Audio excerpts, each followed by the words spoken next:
അടുത്ത ധ്യാനം ഫെബ്രുവരി 2 മുതൽ 8 വരെ.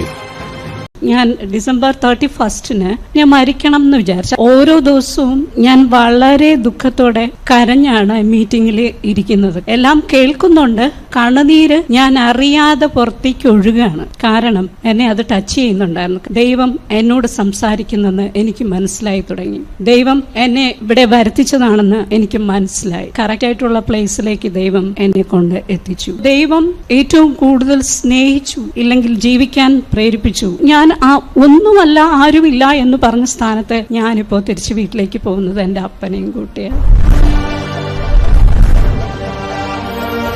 പ്രാർത്ഥനാലയം ഒരുക്കുന്ന മനുഷ്യരക്ഷാ ധ്യാനം.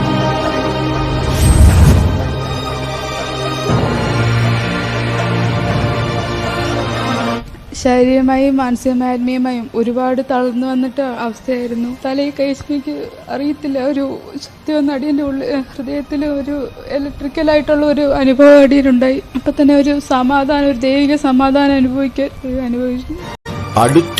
അടുത്ത ധ്യാനം ഫെബ്രുവരി 2 മുതൽ 8 വരെ.